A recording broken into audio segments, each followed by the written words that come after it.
Buenos días, Álvaro Cedeño y Álvaro Cedeño les saludan en este episodio número 104 de Diálogos con Álvaro Cedeño. Hoy para conversar sobre el artículo titulado El costo de salvar a Ucrania, publicado en la página web alvarocedeno.com.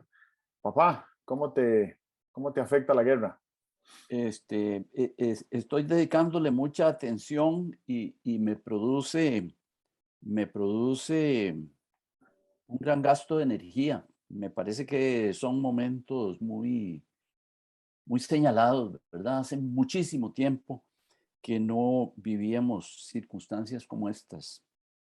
¿De acuerdo? Entonces, entrémosle otra vez a este tema, que creo que obviamente también tiene muchas derivativas, ¿verdad? Como lo vimos en este artículo de esta semana. Eh, Porque creo que en realidad de lo que estamos hablando es de que la vida en libertad y en un régimen democrático a veces es un bien libre y a veces hay que pagar por ella. Y siento que aquí, pues olvidé decir en nuestra introducción que esta es una conversación intergeneracional y eso creo que es muy significativo en el contexto de una guerra, porque lo que mi generación entiende por guerra es muy diferente de lo que tu generación entiende por guerra. Ujú. Y entonces, en efecto, mi generación podría sentir que vivir en democracia y tener las libertades que disfrutamos es algo que ha sido dado, ¿verdad? Claro. Pero para tu generación es algo que ha sido disputado Ujú. y que implicó un costo que en algunos casos fue el más alto, ¿verdad? Que es el de dar la vida por una causa. Entonces creo que eso es fundamental y el ejemplo de Ucrania nos ayuda a quienes creemos y vivimos y gustamos de un régimen democrático, de lo que está en riesgo, ¿verdad? Sí. Y entonces ahí siento que aunque nunca hayamos vivido de cerca un conflicto armado o una amenaza tangible al sistema democrático, pues creo que es importante darle una refrescada a esto por si acaso, ¿verdad? Por lo que viene, porque no sabemos, Sí. porque no sabemos hasta dónde se va a expandir la influencia de países no democráticos como Rusia, como China, y eso podría eh, llegar a afectar. Es más, de hecho creo que nos afecta, ¿verdad? Solo que tal vez nos afecta de una manera indirecta.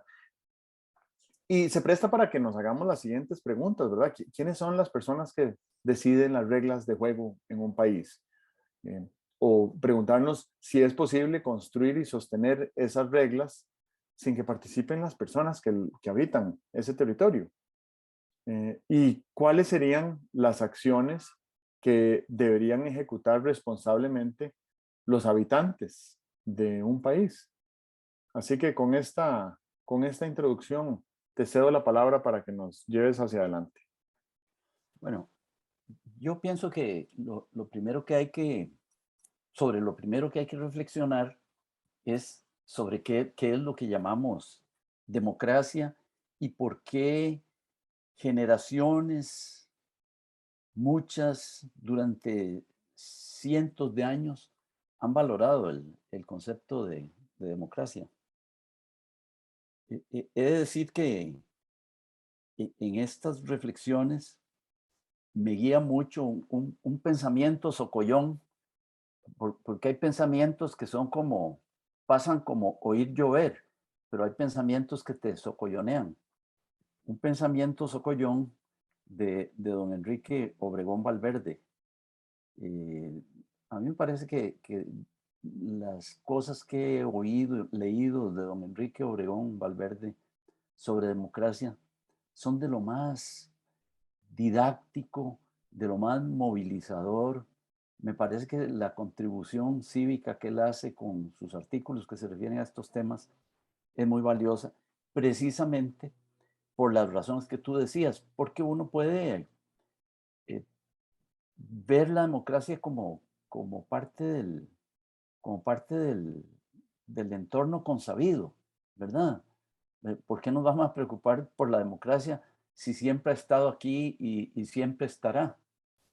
Eh, Pues la idea de don Enrique es que la democracia, primero, es un ideal, ¿verdad? Nadie puede decir, oiga, venga, háganme una evaluación que ya estoy seguro de que voy a sacar 100 en democracia.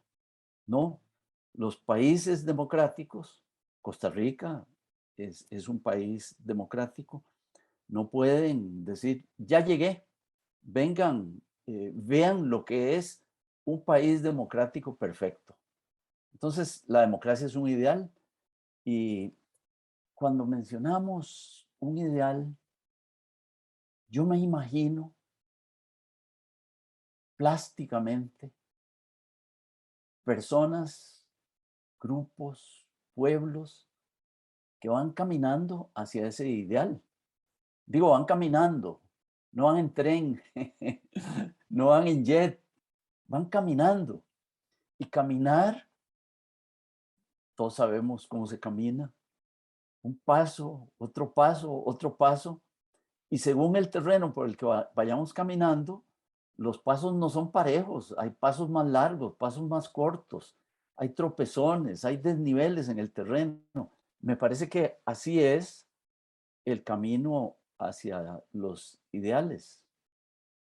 Me imagino, el ideal nunca me lo imagino a la altura del horizonte, siempre me lo imagino un poquito más alto que el horizonte. O sea que si vamos viendo para el suelo, no vamos a ver el ideal. Para ir viendo el ideal hay que llevar por lo menos la vista al frente o un poquito hacia arriba. Así hay que caminar hacia hacia la democracia. Y alguien podría decir, bueno, ¿y en qué consiste ese ideal? Cuéntenme, ¿qué es? ¿En tener un Tribunal Supremo de Elecciones?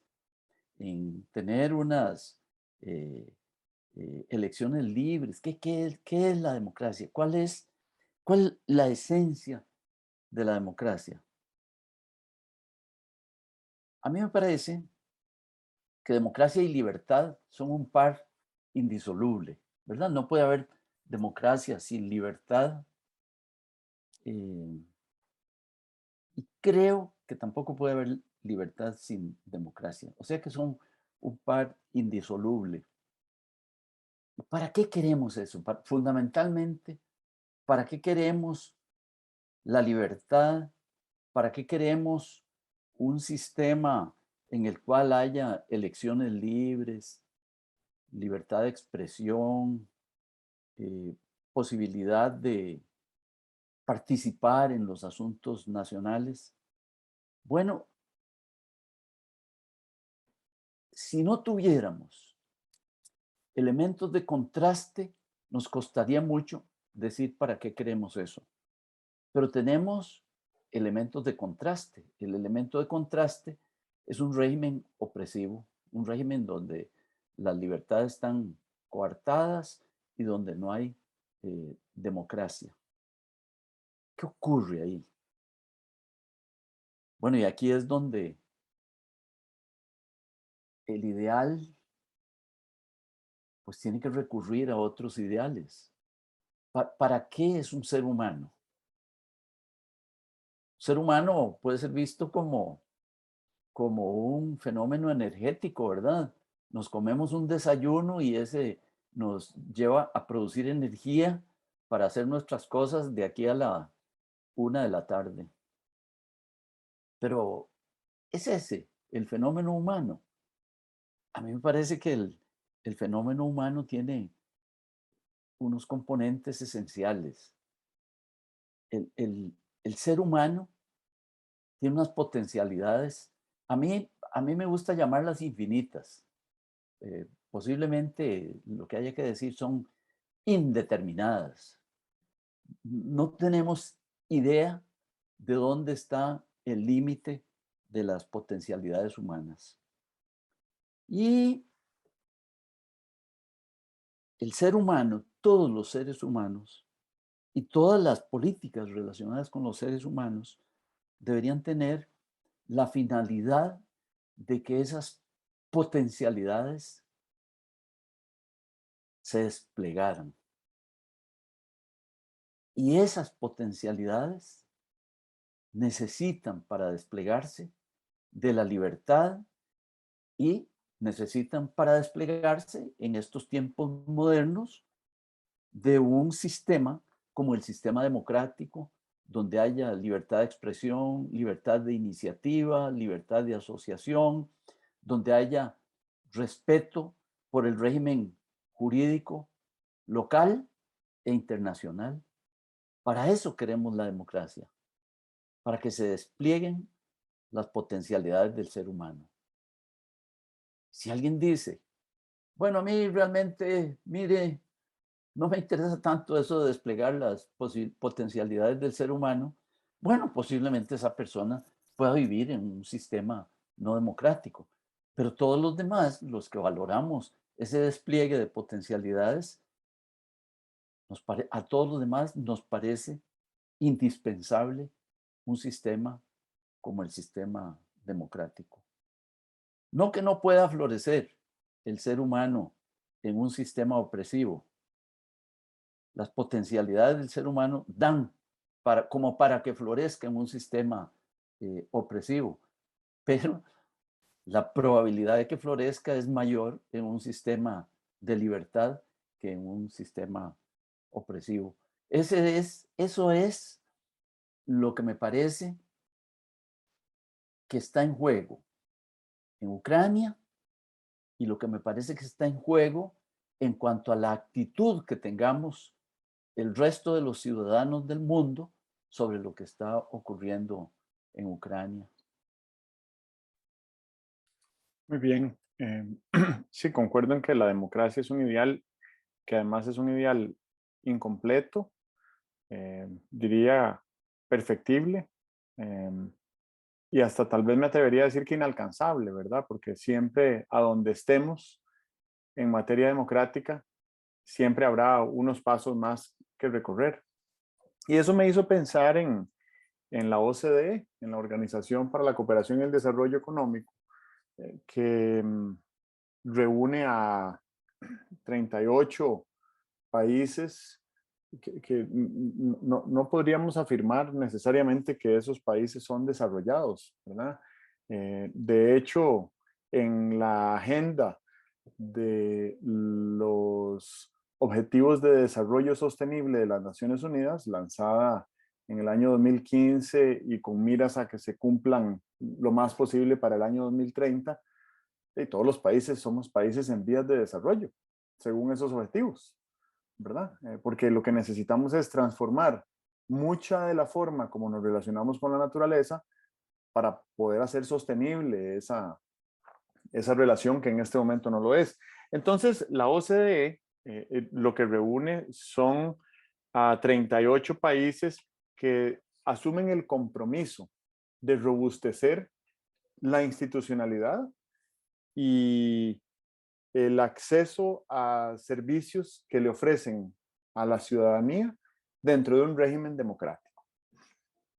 Pero además, esta organización que tiene ya, bueno, casi 60 años de existir, se ha convertido, podríamos entenderla como una escuela para gobiernos. Entonces la OCDE tiene, no sé cuántos, pero sé que tiene cientos de áreas temáticas que tienen que ver con gobernanza, con política pública, con institucionalidad, con temas que deben ser considerados para el mejoramiento de esa gobernanza dentro de un régimen democrático. Y entonces un país como Costa Rica hace un gran esfuerzo, sobre todo en tiempo, ¿verdad? Desde el 2006 se mandó la primera carta de intenciones para unirse al Centro de Desarrollo de la organización, que es para países no miembros que quieren saber un poco más sobre políticas de desarrollo, hasta el 2021, en que finalmente se nos incorpora como miembros plenos. En 15 años duró ese proceso. Y en medio de ese proceso que transcurrió a lo largo de varios gobiernos, se hicieron muchísimos esfuerzos de cientos de personas en diferentes instituciones para poder explicarle a la OCDE en sus términos y en sus estándares y según sus indicadores a dónde estaba Costa Rica en cada uno de 22 diferentes, en cada una de 22 diferentes áreas temáticas en las que íbamos a ser evaluados antes de ver si nos aceptaban o no. Y en particular hubo una que a mí me resonó muchísimo y que todavía la recuerdo, y es en materia de administración de servicios de salud, que era una de esas 22 áreas. Y pues el ministro de la época fue a la organización a presentar en un examen, es un examen, que además el examen tiene que ser aprobado por unanimidad, por todos los miembros. Y entonces el ministro hizo una presentación del estado actual de la administración de los servicios de salud del Estado costarricense. Y la organización validó lo que Costa Rica tenía, pero no lo validó porque tuviera estándares de prestación de servicios de salud de país desarrollado o de primer mundo o de país rico, como queramos decirle. Ese no es el valor principal que vio la organización de lo que Costa Rica estaba presentando como en su examen de salud pública. Lo que la organización vio fue que el país tenía 80 años de datos muy bien recopilados sobre cómo había pasado de los estándares de salud que había en 1942 a los estándares de salud que hay en el año 2022. Y eso no lo tiene casi ningún estado en el mundo, ¿verdad? Entonces, hoy en día que vivimos en una era donde las decisiones que se toman, públicas y privadas, deben estar basadas en datos y en evidencias, pues en materia de salud pública, nosotros tenemos suficientes datos como para saber qué es lo que se necesita para prestar aún mejor una salud pública. Entonces, a mí me da la impresión de que en materia de prestación de servicios de salud, entrar a la OCDE nos va a permitir mejorar de manera acelerada en esa prestación de servicios. Y la pandemia ha sido una oportunidad exquisita para, para avanzar en ese sentido, ¿verdad? Uno dice, bueno, ¿qué avanzamos? No logramos nada. No, claro que logramos un montón de cosas. Ya existían los EBAIS. Los EBAIS tienen 28 años de existir, ¿verdad? Pero creo que en muchos países que no tenían EBAIS los inventaron durante la pandemia. Y nosotros que ya tenemos unos EBAIS de segunda generación, ahora los EBAIS están empezando a utilizar más tecnología para continuar brindando más y mejores servicios de manera remota. Entonces la gente ya ni siquiera tiene que ir al EBAIS para que un técnico con un monitor digital, ¿verdad? Me refiero a esto, cuando digo monitor digital, sabe cuál es el estado de salud de un paciente haciéndole 2 o 3 preguntas o dejándole en su muñeca un brazalete que tiene unos sensores para seguirle el pulso y medir cómo está su nivel de azúcar en sangre. Es hacia allá, hacia donde vamos, y estamos justamente experimentando con muchas de esas soluciones para el futuro de esa prestación de servicios. Bueno, todo esto es posible porque vivimos en un régimen democrático. Porque si no viviéramos en un régimen democrático, la idea de Levi's tal vez no hubiera sido tan bien recibida, ¿verdad? Porque descentralizar le hace a un régimen no democrático perder poder. Se pierde control, ¿verdad? Se pierde acceso a los datos, se pierde control de la conversación que tiene el paciente con el asistente. Y entonces creo que en un régimen no democrático hubiera sido difícil que existieran los EBAIS, que hubieran emergido los EBAIS como innovación. Y cuando hablo de innovación, toco un tema muy particular que tiene que ver con los grados de libertad que se viven en un régimen democrático. Los países más innovadores del mundo en los últimos 25 años y en los últimos 50 y en los últimos 100 y ahí para atrás han sido aquellos en los que su ciudadanía ha disfrutado de mayores grados de libertad. ¿Para qué? Pues para experimentar, para probar diferentes cosas, para ver cómo funciona, para recibir retroalimentación, para fracasar y para recibir otra oportunidad de volverlo a intentar y para recibir financiamiento para hacerlo de nuevo.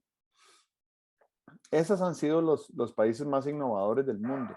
A mí me da la impresión, siempre he creído, que en materia de grados de libertad, Costa Rica tiene muchos grados de libertad y además los tiene muy robustos, porque tenemos, pues no sé, 70 años y contando de varias generaciones de costarricenses que hemos disfrutado de la posibilidad de experimentar y de cometer errores y de decir cosas que uno dice, qué barbaridad, ¿cómo se atreve a decir eso, verdad? Y lo pueden estar escuchando y qué va a decir el presidente y le van a mandar la policía y no, la verdad es que la policía nunca interviene cuando la gente está ejerciendo su libertad. La policía interviene cuando el ejercicio de esa libertad transgrede el derecho a la libertad de otros. Y ahí sí, pues entonces hay algo que transgrede esa libertad y pues hay una intervención policial, digamos, hay unos límites al ejercicio de la libertad. Y lo otro es los grados de diversidad que disfrute una comunidad o una nación, ¿verdad? Un país para poder nutrirse de diferentes ideas y de diferentes conceptos y de diferentes apreciaciones del mundo y de la realidad. Eh, También los países más innovadores en los últimos 25 años y más han sido aquellos donde esos grados de libertad le han permitido a gente más distinta vincularse a procesos de experimentación, de aprendizaje, ¿verdad? Países donde se educa a las niñas, países donde se emplea con justicia a las niñas, países donde los extranjeros son bienvenidos, países donde hay migración, intercambios, diversidad cultural, ¿verdad? Y bueno, creo que Costa Rica es de esos países. Entonces, todos esos componentes que me parece que convergen en hacernos un país con altísimo potencial para la innovación, descansan y dependen en el régimen democrático. Si no lo tuviéramos, nada de eso existiría. Esta grabación no sería posible, definitivamente, si no estuviéramos en un régimen democrático. Ya nos hubiera salido aquí una campanita diciendo esto que usted está haciendo no lo puede hacer, ¿verdad? Porque hay policía digital en esos países y esas cosas pasan. Le tocan a uno la puerta y le dicen, mire, sabemos que usted anda tomando unas fotografías que no son permitidas y, uy, pucha, ¿cómo supo? ¿Verdad? Bueno, no importa cómo supo, el asunto es que es prohibido y uno no puede disfrutar de la libertad de tomar una fotografía, hacer una grabación como esta, tener una conversación, hablar de diferentes temas. Hay cosas que no se pueden hacer en regímenes no democráticos. Y bueno, así es Rusia. Y entonces esa es la Rusia, esa no es la Rusia histórica, esa es la Rusia de Putin. Y ese es el tomador de decisión de invadir Ucrania. ¿Para qué? Bueno, supongo que para anexarle más tierra y más recursos a su territorio, reduciéndole la capacidad al pueblo ucraniano de desarrollarse y de continuar disfrutando de grados de libertad y de diversidad como han tenido hasta ahora.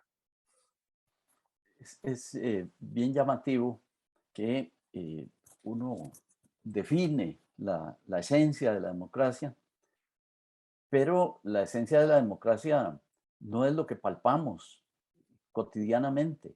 Lo que palpamos cotidianamente es la democracia en acción o la opresión en acción, que es de lo que estás hablando, ¿verdad? Y tal vez sería importante que hiciéramos como un desglose del concepto esencial de democracia y que dijéramos, bueno, ¿qué ve el ciudadano común sobre la democracia? Bueno, primero se ven unas, unas reglas de juego, ¿verdad? Se ven unas reglas de juego. Se ve los periódicos libres, se ve a la gente afiliándose políticamente donde quiera, se ve a la gente haciendo proselitismo político u oposición política, ¿verdad? Eso que se ve ahí es una regla de juego, ¿verdad? Nada más imagínate que un día hubiera una situación donde la gente empezara a tener que morderse la lengua, porque aquí la gente como que no se muerde la lengua, ¿verdad? Va y habla y dice, no, es que lo que no me gusta de tal candidato o de tal partido es tal y cual. No se muerden la lengua, pero hay países donde la gente se muerde la lengua. Yo he vivido bajo una dictadura. Viví 2 años en España bajo la dictadura de Franco. Y mis compañeros tomaban el periódico y de pronto iban haciendo exclamaciones. Yo veía la misma página del periódico y no lograba hacer exclamaciones. Y les preguntaba, dice, pero ¿cómo es que ustedes entendieron que lo que dice ahí quiere decir tal cosa? Dice, es que los periódicos se escriben de manera que puedan pasar por ahí desapercibidos ante la censura. Y entonces había que tener como un metalenguaje para entender lo que querían decir las noticias y los comentarios en el periódico. No queremos un país donde haya que hacer ese tal equilibrismo intelectual, ¿verdad? Y no tenemos que hacerlo. Y aquí la gente se pronuncia como quiere. Bueno, esas son reglas que nos muestran la democracia en acción. Pero hay, sobre todo para la búsqueda de la actualización de ese ideal democrático, algunas cosas que son requisito y que creo que no las estamos viendo en Costa Rica. Me parece que los habitantes tienen que tener una mayor participación en los asuntos. Aquí nos hemos limitado a o afiliarnos o acercarnos a las ideas de un determinado grupo político, ir a votar una vez a cada 4 años por alcaldes a medio periodo y de vez en cuando alabar o criticar lo que está ocurriendo. Pero esa participación es muy elemental. Debemos tener una participación un poco más activa, un poco más robusta, un poco más orgánica. Si me pongo a pensar mis años de mayor participación política, en el aspecto en que quiero comentarlo, deben haber sido mi cuarto y mi quinto año de colegio, porque teníamos una cátedra, una asignatura de educación cívica. Eh, Vivíamos en unos años, año 1955, unos años como de mucha ebullición eh, política, partidista.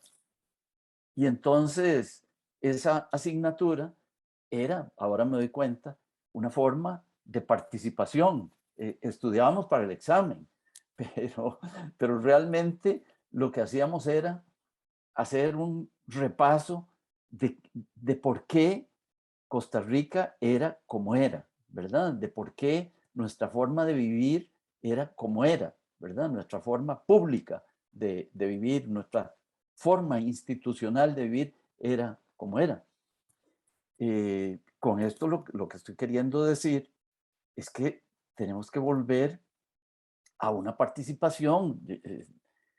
Los ciudadanos deberían sentir vergüenza cuando no entienden o desconocen algunas de los principios que nos rigen, ¿verdad? Y de los detalles que nos rigen. Y sobre esta participación que podríamos llamar la participación educativa, cognitiva, el aprender, el estar revisando cosas. ¿Cuánto tiempo se le pasa? ¿Cuánto tiempo se le pasa a la gente sin ver la Constitución? ¿Por qué leemos en el periódico o lo oímos por ahí en la televisión que el artículo no sé qué de la Constitución dice tal cosa y no salimos corriendo a ver la Constitución, que por cierto ahora está maravillosamente actualizada en la en la red, en la internet, ahí te metiste, constitución política, artículo tal, y te sale, y bueno, ya no tienes que recurrir al querido librito, aquel que cuando no tenía índice analítico era muy difícil de consultarlo si uno no había sido estudiante de derecho, ¿verdad? Pero bueno, entonces volver otra vez a que la Constitución tenga presencia en nuestras vidas. Deberíamos dedicar un día debería ser el Día de la Constitución. Tenemos un Día de la Constitución. Deberíamos tener un Día de la Constitución política, creo que es el 7 de noviembre, que es el Día de la Democracia. También, para que ese día reflexionáramos, difundiéramos, habláramos, celebráramos la Constitución. ¿Por qué? Porque la Constitución es la columna vertebral de nuestra vida en democracia y en libertad. Y deberíamos ponernos la mano en el corazón ese día y admirar todo el bienestar que procede de ahí y todos los perjuicios y malestares que nos evita el hecho de tener una constitución respetable, una constitución añeja, quiere decir, tiene muchos años. Añejo no quiere decir que está duro. El pan de ayer puede estar duro, pero no es añejo, es de ayer nada más, ¿verdad? Añejo es que tiene años, como el vino. La Constitución deberíamos verla con la emoción con que vemos un vino añejo. Y porque es de ahí de donde procede el orden de nuestra vida. Y en torno a eso, en torno a ese subrayado emocional que hay que ponerle a instituciones, a la Constitución, a las reglas de juego que nos rigen, deberíamos construir un propósito de mejorar la responsabilidad y la robustez de nuestras acciones. Bien, uno ve ahora en campaña política y no en campaña política. Alguien hace un comentario y lo pone en la red y entonces los comentarios de los acólitos o de los opositores que hay por ahí son todos, no muchos, son muchos, muy destructivos, muy destructivos, aún para apoyar una buena idea. Uno puede apoyar una buena idea diciendo, sí, sí, y además no sé qué. O puede apoyar la buena idea diciendo, sí, pero aquí no se puede, aquí nadie lo va a hacer, aquí todo está así, aquí todo está así. Y entonces esa es una acción no responsable, porque pues el país es de todos, porque yo no puedo simplemente ver las cosas que andan mal y decir, sí, sí, por ese camino esta cosa va a implosionar. Por aquí nos la vamos a pegar. Hombre, no, si es que es el único país que tenemos, es el único tiempo presente que tenemos y que además es el tiempo presente que se está convirtiendo o es el que dará lugar al futuro de esos que vemos por ahí, hijos, nietos, bisnietos, los que los tienen. Esa responsabilidad de dejar un país mejor que el que lo encontramos debería ser parte del mandamiento número uno del buen ciudadano, ¿verdad? De acuerdo. Algunas reflexiones que me salen de tu comentario. Lo primero es que em, en, en la disyuntiva entre democracia y opresión, yo diría que la democracia se caracteriza por ser un régimen que ha instaurado un Estado de Derecho. Y un Estado de Derecho consiste en que las reglas que se creen y las reglas que se sigan y la eficacia de esas reglas va a depender de las instituciones que se conformen y que garanticen el respeto de esas reglas. Pero no solo que lo garanticen para otros, sino que lo respeten ellas mismas, ¿verdad? Que esas instituciones se comporten según esas reglas. Y cuando uno está en un Estado de Derecho, cuando gobernantes y gobernados se rigen por ellas. Lo segundo es que, o bueno, más bien, y por el lado de la opresión, me parece que un mal síntoma de opresión por parte de un régimen es cuando empieza a querer silenciar las voces disidentes, las voces críticas, las voces que cuestionan, ¿verdad? Cuando Hugo Chávez en Venezuela eh, empezó a atacar ferozmente a diferentes medios de prensa, eh, al punto de que los logró cerrar, ¿verdad? Les imposibilitó la gestión y los logró cerrar.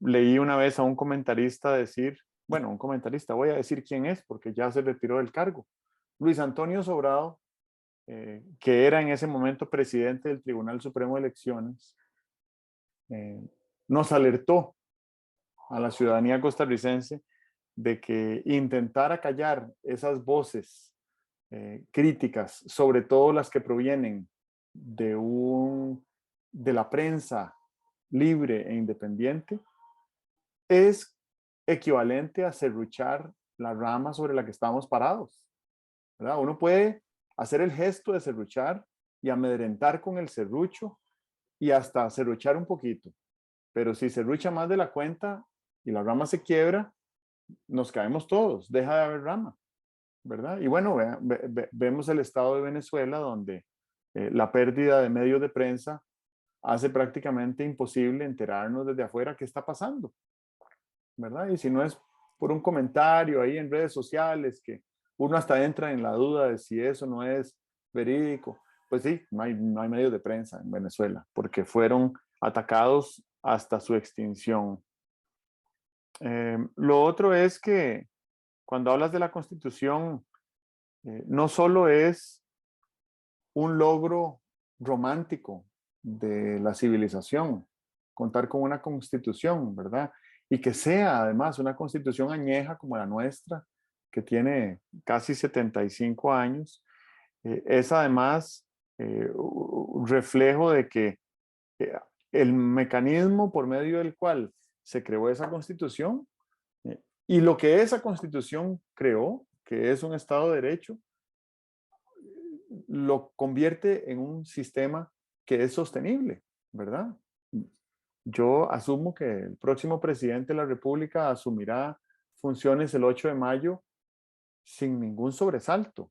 Esa es una muestra de madurez de una constitución que nos ha dado la sostenibilidad en el ejercicio de las libertades y dentro de un Estado de Derecho. Y además nuestra constitución, además de ser septuagenaria, está basada en la constitución que había desde 1871. O sea, no es como que votamos el papel anterior y redactamos uno nuevo, sino que tomamos el que había de 1871 y le hicimos algunas actualizaciones, ¿verdad? Quiere decir que nuestra constitución, su esqueleto, ¿verdad? Eh, su estructura de principios jurídicos, constitucionales, libertades y demás, ya tiene 150 años de existir. Sí, Eso es una manifestación de su sostenibilidad.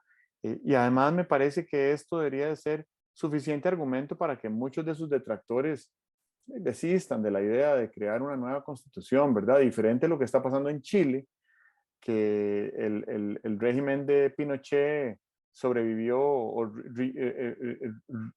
rigió en Chile desde 1973 hasta 1988. Y después vino el cambio de régimen y salió Pinochet y lo enjuiciaron y todo aquello que pasó, pero la constitución de Pinochet no cambió. se mantuvo esa legislación, esa constitución, y ha demostrado los últimos 2 años, sobre todo el año pasado, cuando se convocó la Asamblea Constituyente chilena, que aquella constitución no ofrecía condiciones para la sostenibilidad de ese modelo, ¿verdad? Entonces, está Chile en este momento pasando por un proceso de asamblea constituyente donde se están integrando diferentes grupos que habían sido marginalizados del anterior. Y bueno, uno desea que resulte lo mejor, pero yo lo más que deseo es que lo que resulte sea sostenible, ¿verdad? Aunque no me beneficie a mí, pero que sea sostenible. Porque además la Constitución, la nuestra al menos, contiene dos grandes conjuntos de, de elementos que responden a dos principios diferentes. Uno que rige a la administración pública y todo el quehacer de la gobernanza pública y sus instituciones, que se llama el principio de legalidad. Y lo que sostiene es que toda la institucionalidad pública y todas las personas que ejercen un cargo público solo pueden hacer lo que la ley les manda. Y no solo eso, sino que están obligados a hacer lo que la ley les manda, y si no lo hacen, incurren en delitos de administración pública, ¿verdad? O sea, es un acto criminal que un funcionario público no cumpla con lo que la ley le manda. Y otro principio, que es el principio de autonomía de la voluntad, que es el que rige todo el quehacer de los sujetos privados, de las personas privadas, que no son funcionarios de gobierno. Y ese principio de autonomía de la voluntad lo que dice es que se nos permite hacer todo aquello que no esté expresamente permitido. Entonces aquí hay, estas son garantías, pero además de que hay garantías, hay un contraste, ¿verdad? Entonces cuando yo leo la Constitución, siendo funcionario público, yo la leo y digo, mira, solo puedo hacer esto. Y además de que solo puedo hacer esto, lo tengo que hacer por fuerza. Y cuando la leo como ciudadano privado, yo veo y digo, mira todo lo que puedo hacer, siempre y cuando no cruce esa raya, ¿verdad? Siempre y cuando no transgreda ese límite. En la Constitución, para los sujetos privados, es como una serie de constreñimientos, yo me lo imagino como un polígono, ¿verdad? Una serie de constreñimientos que son esos límites que implican las reglas, y dentro de esos constreñimientos yo puedo ejercer la libertad, puedo innovar, puedo emprender, puedo asociarme, puedo invertir, puedo moverme, puedo hacer un montón de cosas mientras no estén prohibidas. Y también puedo ver que la función pública tiene que hacer una serie de cosas que son su obligación, y que no es, yo no puedo pedirle al gobierno ni reclamarle al gobierno que no está innovando o que no está emprendiendo o que no está invirtiendo, porque posiblemente algunas de esas cosas no son obligación dentro de ese principio de legalidad que rige a la administración pública. Entonces, yo creo que eso sirve muchísimo por lo que decías de, de, de, de entrarle al librito, ¿verdad? De buscar la página web, de leer la Constitución, leerla poco a poco. No hay que leerla toda, pero se lee rápido, la verdad. Y entender cuáles son las reglas que rigen a nuestro Estado, y entender que después de 70 años, pues aquí estamos y siguen siendo sostenibles, ¿verdad? Y la última, el último comentario que quería hacer respecto a participación y el expresarse de manera, digamos, quejumbrosa sobre el quehacer del Estado, a mí me parece que todo el mundo tiene el derecho y la libertad de quejarse, pero a mí particularmente, oír una queja respecto a la gobernanza pública me indispone, ¿verdad? Me dificulta escuchar con aprecio cuando alguien plantea un reclamo airado, ad hominem, atacando a la persona que está ejerciendo un cargo público de manera temporal, con una gran cantidad de restricciones legales que acabo de describir. y que además está haciendo su mejor esfuerzo de una manera parcialmente voluntaria, porque ningún cargo público en nuestro estado paga lo que vale el tiempo de una persona dedicado a tiempo completo, con exclusividad en el cargo, al ejercicio de la gobernanza. Entonces, yo respeto muchísimo la voluntad de todas las personas que se ofrecen a servir y que sirven con esmero. Y entonces las quejas me indisponen, ¿verdad? Eso. Bien, eh, este, el artículo del lunes pasado está dedicado al tema de que todos vamos a tener que pagar un costo por esta defensa que Ucrania está haciendo de su territorio y de su soberanía.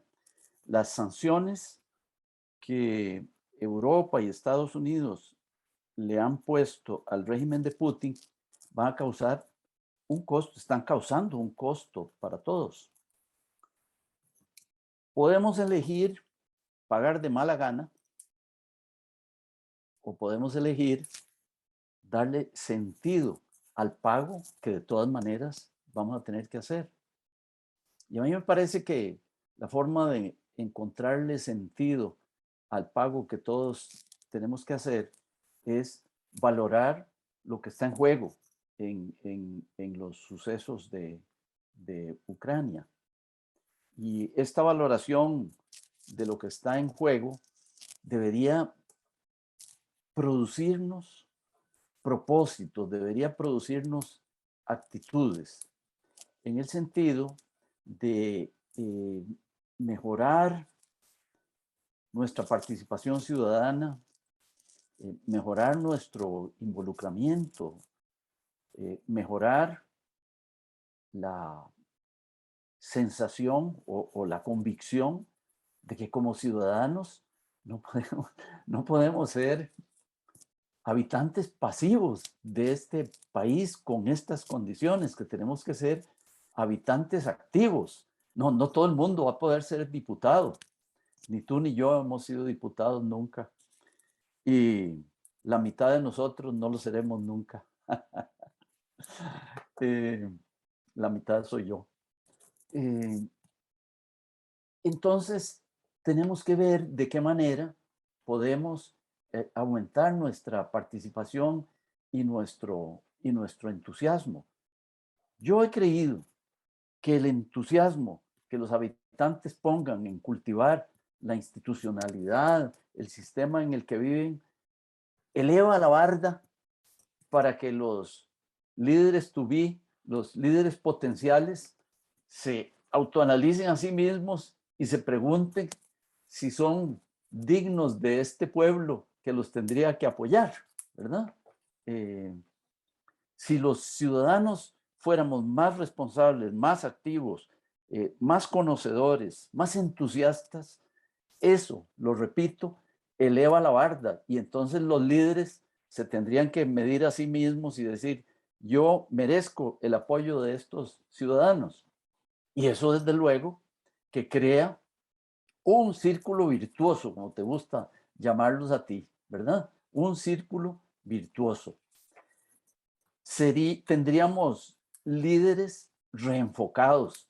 A mí me parece que nuestros líderes, siempre hay excepciones, desde luego, pero la vista pasada superficial y rápidamente sobre nuestros líderes, a mí me deja la sensación de que tienen problemas de enfoque y principalmente tienen problemas de miopía. No ven lo que está lejos. Y en un país, lo que está cerca ya está aquí. Lo que hay que ver es lo que está lejos. Entonces, ciudadanos entusiastas producirían líderes nuevos, en los cuales yo lo que quisiera ver es un reenfoque, ¿verdad? Que dejen de pensar tanto en la eficiencia de corto plazo y piensen más en algo, frase que me gusta mucho, en lo que vale la pena. Muy bien, solo para terminar diciendo que en los últimos 70 años en Costa Rica solo ha habido 4.000 diputados. Eso no es nada.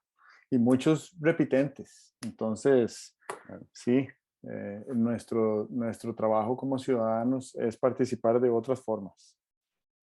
Bueno, eh, quedamos aquí y retomamos la semana entrante. Muy bien.